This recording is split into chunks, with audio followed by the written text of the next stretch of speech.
Assalamualaikum warahmatullahi wabarakatuh. Halo, selamat siang semuanya. Sebelumnya, perkenalkan, nama saya Dinda Zulhaira Febrian dengan MPM akhir 189. Di sini saya selaku moderator yang akan memimpin dan memandu jalannya presentasi.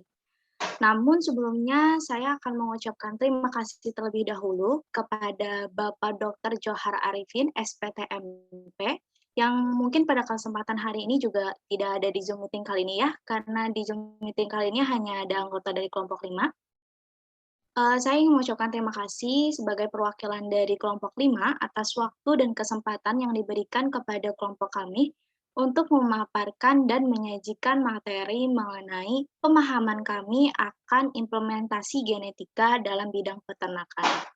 Oke, untuk topik yang kami ambil yaitu pemanfaatan informasi genom untuk eksplorasi struktur genetik dan asosiasinya dengan performa ternak di Indonesia. Namun sebelum kita lanjut ke dalam materinya, akan saya perkenalkan terlebih dahulu untuk anggota-anggota kelompok 5. Yang pertama di sini ada Cedelita. Mungkin Cedelitanya tadi sempat ada gangguan ya teman-teman, tadi ada keluar dari Zoom karena mungkin lagi gangguan sinyalnya. Tapi Cedelita ini yang perempuan tadi ya. Yang selanjutnya di sini ada Kang Haryo. Mangga kepada Kang Haryo, boleh kali untuk memperkenalkan diri terlebih dahulu. Halo Kang Haryo. Oke, halo Dinda. Makasih buat waktunya. Perkenalkan, aku Haryogi Pamungkas dengan MPM Air 054 dari kelas C. Baik, terima kasih banyak. Jadi teman-teman semua yang tadi itu Kang Haryo, di sini Kang Haryo juga akan berperan sebagai presenter, yaitu orang yang menyajikan materi. Oke, yang selanjutnya mungkin boleh di next Kang.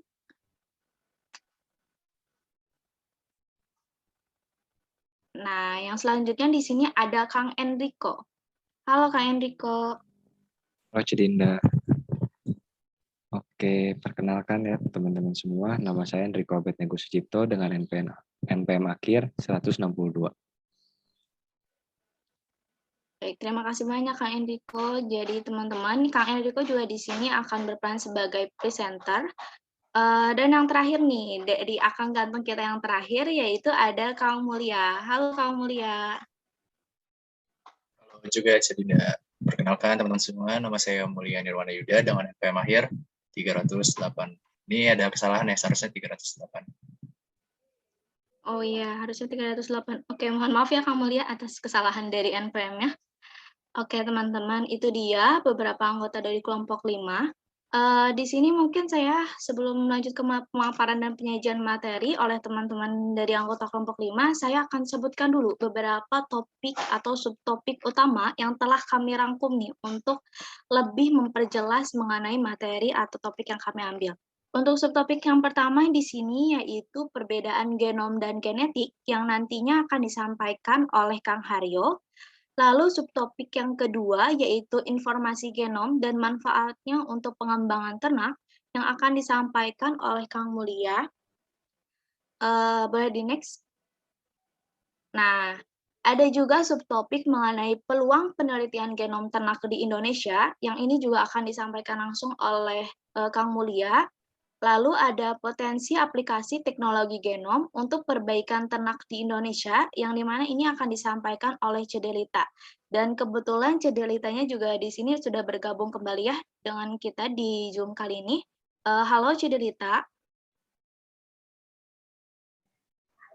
Halo Cidinda. Oke, boleh ke Licea perkenalan diri terlebih dahulu. Baik, perkenalkan nama saya Delita Tria Lestari dengan NPM 200110200029. Terima kasih, kembali lagi ke moderator. Baik, terima kasih banyak Cedelita. Oke, dan yang terakhir ini adalah mengenai batasan penerapan teknologi genom yang akan disampaikan oleh Kang Enrico.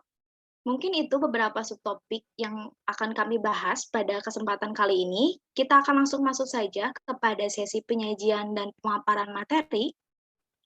Untuk penyajian dan pemaparan materi yang pertama, saya persilakan kepada Kang Haryo.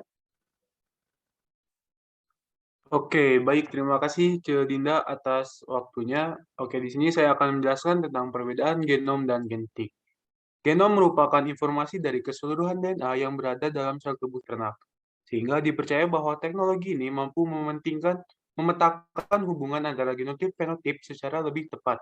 Teknologi genom melihat keseluruhan gen yang ada dalam tubuh dan bagaimana gen-gen tersebut berinteraksi, dan juga mempengaruhi pertumbuhan dan performa ternak. Teknologi genom dapat mendukung setiap upaya pengembangan ternak, seperti pemuliabiakan ternak berdasarkan sifat-sifat unggulnya, optimasi efisiensi nutrisi dengan penggunaan bahan pakan yang lebih efisien, juga dengan peningkatan kinerja produksinya. Perbedaan antara genetik dan genom prinsipnya adalah kajian genetik cenderung mempelajari suatu gen tunggal. Sedangkan untuk kajian genom melihat keseluruhan gen yang ada dalam tubuh dan bagaimana gen-gen tersebut berinteraksi, sehingga mempengaruhi pertumbuhan dan perkembangan suatu individu. Oleh karena itu, teknologi genom dipercaya dapat memetakan gen pada tubuh ternak secara lebih tepat. Genom pada ternak merupakan informasi keseluruhan DNA yang berada dalam sel di tubuh ternak tersebut. Mungkin cukup sekian dari saya serahkan kembali kepada Ce Dinda. Mangga, Ce Dinda.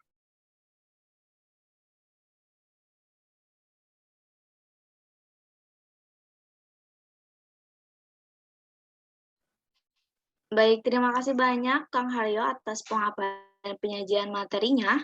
Untuk topik yang kedua, yaitu informasi genom dan manfaatnya untuk pengembangan ternak, ini akan disampaikan oleh Kang Mulia.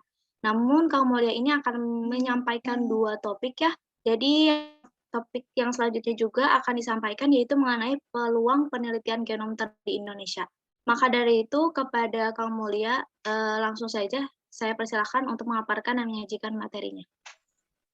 Baik, terima kasih jadi atas waktunya ya. Langsung saja, yaitu informasi genom dan manfaatnya untuk pengembangan ternak. Berbagai metode analisis untuk mengeksplorasi informasi genom saat ini telah berkembang dan dimanfaatkan oleh banyak kalangan, termasuk para peneliti di Indonesia. Saat ini peneliti di Indonesia telah memulai menggunakan informasi genom untuk eksplorasi struktur genetik ternak dan asosiasinya dengan performa ternak. Tapi tetap perlu dukungan dari semua pihak dalam meminimalisir keterbatasan penerapan teknologi genom di bidang peternakan, khususnya di Indonesia. Kebanyakan orang tuh masih mempertanyakan apa sih fungsi dari informasi genom ini, khususnya dalam upaya mengembangkan ternak di Indonesia. Mengingat biaya yang dibutuhkan itu juga merupakan biaya yang tidak murah. Informasi genom yang dimaksud dalam hal ini adalah keseluruhan data genotip dalam tubuh ternak, hasil identifikasi melalui panel yang tersusun atas ribuan SNP. Yang dimaksud dengan SNP itu adalah setiap perubahan basa atau genotip pada nukleotida di posisi tertentu dalam urutan DNA. SNP itu juga sering ditemui dan menyebar di banyak posisi pada genom, sehingga penggunaan marka ini akan sangat menguntungkan karena memungkinkan memetakan gen dan mendeteksi lokus yang terkait sifat-sifat kuantitatif pada ternak secara lebih detail. Nah, informasi genom ini dapat dimanfaatkan untuk mendukung setiap cara yang ditempuh dalam upaya pengembangan ternak. Pemanfaatan informasi genom tentu saja dengan menggunakan dukungan teknologi komputasi dan bioinformatika. Nah, manfaat yang pertama yaitu pemanfaatan teknologi genom di bidang nutrisi ternak yang dapat digunakan untuk mempelajari efek spesifik dari asupan nutrisi pakan terhadap tubuh ternak, baik efek positif atau menguntungkan bagi ternak dan negatif yaitu yang berbahaya bagi ternak. Hal ini disebabkan nutrisi yang terkandung dalam pakan apabila dikonsumsi oleh ternak dapat mengatur berbagai fungsi tubuh ternak secara langsung atau dengan merangsang atau menonaktifkan regulator tertentu, mempengaruhi proses molekuler sehingga akhirnya menentukan ekspresi gen. Manfaat yang kedua yaitu teknologi genom pada bidang pemulihan ternak yang sudah banyak dimanfaatkan secara luas, mulai dari kajian karakteristik ternak hingga identifikasi keanekaragaman bangsa ternak. Bahkan teknologi genom mampu digunakan untuk memperkirakan proses evolusi ternak yang terjadi pada tahun-tahun yang sudah lampau. Program pemulihan ternak yang konvensional mengharuskan untuk mengambil waktu bertahun-tahun agar diperoleh ternak yang unggul. Kemudian manfaat yang ketiga, yaitu teknologi genom juga dapat dimanfaatkan untuk identifikasi dan mengembangkan sifat-sifat reproduksi pada ternak. Sifat reproduksi berperan penting dalam pemuliabiakan dan perbibitan ternak, sebab performa reproduksi yang bagus, baik pada pejantan maupun induk, menjadi kunci yang menjamin bahwa program pemuliaan dan perbibitan tersebut akan dapat berjalan seiring dihasilkannya anak hasil pemuliaan atau seleksi. Kemudian manfaat yang terakhir, yaitu sebagai upaya menjaga ternak agar tetap sehat dan bebas penyakit, yang merupakan salah satu tantangan besar dalam usaha peternakan.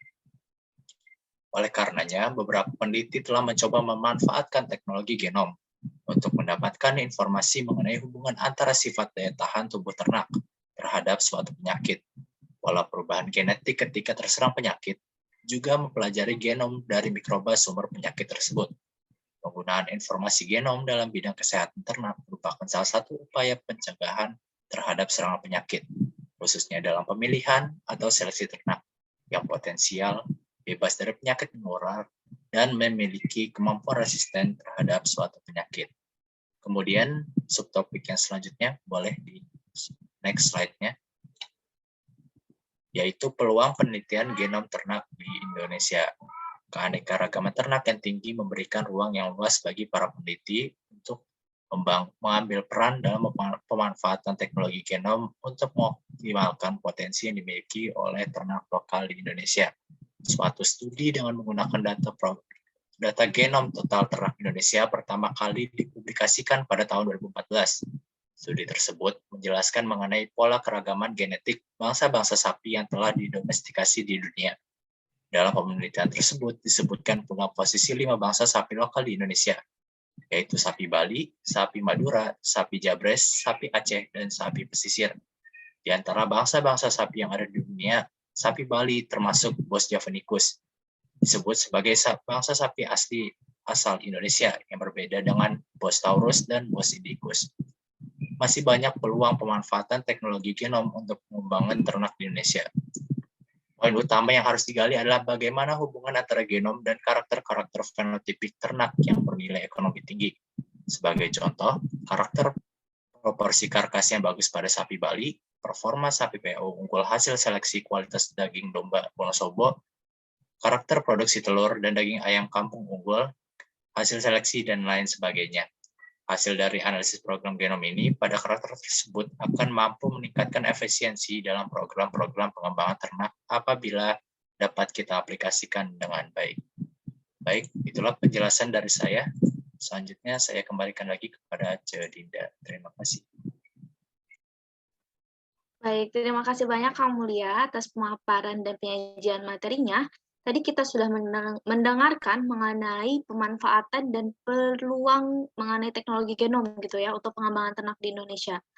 Untuk yang selanjutnya akan disampaikan tentang potensi aplikasi teknologi genom untuk perbaikan ternak di Indonesia oleh Ce Delita. Mangga kepada Ce Delita, saya persilakan untuk memaparkan dan menyajikan materinya. Baik, terima kasih Ce Dinda. Pada kali ini saya akan menjelaskan tentang potensi aplikasi teknologi genom untuk perbaikan ternak di Indonesia.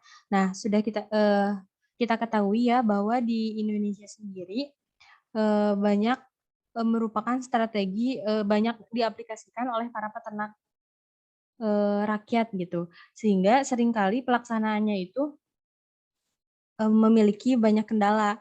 Nah, salah satunya dalam pencatatan ternak atau recording dan silsilah sebagai dasar seleksi tidak tersedia dengan lengkap. Nah, padahal seleksi itu akan memberikan hasil yang baik apabila dilaksanakan berdasarkan pada recordingnya. Nah, pada potensi aplikasi teknologi ini sasaran utamanya yaitu peternak menggunakan penanda genetik yang secara signifikan berasosiasi dengan sifat-sifat ternak yang bernilai ekonomi tinggi guna meningkatkan ketepatan dan efisiensi seleksi ternak tersebut. Hal tersebut dapat dilakukan sebab sifat-sifat tertentu pada ternak muncul selain dikarenakan proses adaptasi lingkungan juga sangat berkaitan dengan pewarisan sifat atau gen. Nah, tantangan yang dihadapi dalam upaya pengembangan dan perbaikan ternak adalah kebutuhan akan pentingnya efisiensi sistem peternakan, pengurangan emisi asal ternak, dan perlunya pola adaptasi menghadapi perubahan iklim. Nah, sedangkan untuk ternak asli dan lokal Indonesia, beberapa upaya perbaikan yang perlu dilakukan saat ini antara lain meningkatkan reproduksi ternak, produktivitasnya, dan efisiensi pakan. Nah, selain itu, Indonesia juga memiliki sumber daya genetik ternak yang besar dan memerlukan perhatian, terutama dalam hal menjaga keberlangsungan populasi, baik secara kuantitas maupun kualitasnya. Nah, poin-poin tadi itu ditangkap sebagai titik ungkit di mana teknologi genom itu berpotensi untuk dapat diaplikasikan. Nah, varian yang diduga berasosiasi dengan sifat bobot lahir pada sapi PO juga, dan Bali menjadi contoh langkah awal untuk aplikasi teknologi genom untuk perbaikan ternak di Indonesia. Nah, kita bisa lihat ya, itu ada gambar ya, di gambar tentang konsep pemanfaatan teknologi genom dalam program seleksi ternak. Nah, dijelaskan bahwa aplikasi teknologi genom dalam program pemuliabiakan ternak dapat diselaraskan dengan sistem seleksi konvensional yang telah dipraktikkan di Indonesia. Nah, penggunaan teknologi genom ini dimaksudkan untuk meningkatkan efisiensi dan akurasi proses seleksi ternak. Nah, siklus seleksi ternak konvensional yang telah dijalankan kemudian diikuti dengan pelaksanaan isolasi DNA dan sequencing untuk mendapatkan data genotip. Nah, agar lebih efisien, sebaiknya hanya pada ternak unggul hasil seleksi yang materialnya DNA-nya diambil dan diidentifikasi genotipnya. Perlu dipastikan bahwa ternak tersebut memiliki catatan fenotipnya lengkap, khususnya mengenai sifat yang digunakan sebagai dasar seleksi. Nah, selanjutnya itu dilakukan analisis GWAS dengan mengasosiasikan antara data genotip dan fenotipnya, sehingga akan didapatkan marka yang diduga memiliki pengaruh nyata. Nah, akurasi ini kemudian diuji melalui validasi dan populasi yang berbeda. Nah, apabila marka teridentifikasi memiliki asosiasi yang sama terhadap sifat fenotip yang dituju, maka dapat disusun menjadi suatu kit yang digunakan untuk proses seleksi pada generasi berikutnya. Sekian yang bisa saya sampaikan. Saya serahkan kembali kepada Cedinda. Oke, baik. Terima kasih banyak Cedelita atas pemaparan dan penyajian materinya. Tadi kita sudah mendengarkan 4 subtopik utama ya yang telah disampaikan langsung oleh teman-teman dari kelompok 5. Lalu yang selanjutnya kita akan masuk ke dalam subtopik yang terakhir, yaitu mengenai batasan penerapan teknologi genom yang akan disampaikan oleh Kang Enrico. Kepada Kang Enrico, saya persilakan untuk memaparkan dan menyajikan materinya. Ya, baik. Terima kasih atas waktunya kepada Cedinda. Batasan penerapan teknologi genom itu yang pertama ada faktor genetik. Faktor genetik ini tuh contohnya itu seperti pencatatan data fenotip, ya contoh dari pencatatan data fenotip itu sendiri, contohnya pertumbuhan ternak dan data produksi susu pada sapi perah. Lalu yang kedua, faktor yang kedua ini ada DNA ternak. Nah, selain faktor genetik, performa ternak juga ditentukan oleh faktor lingkungan, seperti pakan, manajemen, dan suhu. Faktor lingkungan yang optimal untuk mendukung potensi genetik yang dimiliki oleh ternak, sehingga dapat berproduksi secara baik dan menguntungkan. Sebagai contohnya, sistem pemeliharaan yang berbeda, yakni sistem intensif dan semi-intensif, dapat memberikan dampak yang tidak sama terhadap pertumbuhan atau reproduksi dari ternak itu sendiri. Mungkin sekian pemaparan dari saya kembalikan lagi kepada Cedinda.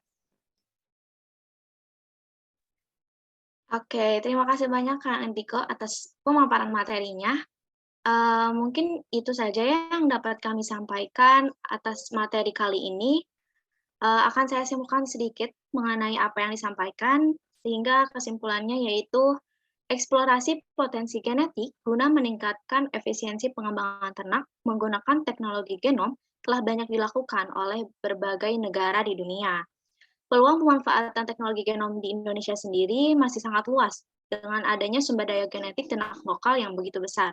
Peneliti dan stakeholder dapat berkontribusi dan berkolaborasi dalam memajukan potensi ternak dengan memanfaatkan informasi genom tersebut. Mungkin itu saja yang dapat kami sampaikan. Sebelumnya, karena presentasi kali ini tidak ada interaktif langsung ya dengan audiensnya, sehingga kepada teman-teman semua yang menonton video kami, jika ada yang ingin menyampaikan pertanyaannya seputar materi yang kami sampaikan hari ini, boleh langsung menuliskan pertanyaannya di kolom komentar channel YouTube ini, yang dimana nanti teman-teman dari kelompok 5 akan menjawab pertanyaan tersebut secara satu persatu melalui kolom komentar juga. Oke, cukup sekian dari kami. Sebelumnya saya mengucapkan terima kasih banyak kepada teman-teman dari kelompok 5 atas waktu dan kesempatannya yang telah memaparkan dan menyajikan materi. Saya juga mengucapkan terima kasih kepada audiens yang telah menonton video ini. Semoga apa yang kami sampaikan dapat bermanfaat untuk kita semua. Mohon maaf juga apabila yang kami sampaikan ini masih banyak sekali kekurangan dan kesalahannya. Cukup sekian. Wassalamualaikum warahmatullahi wabarakatuh.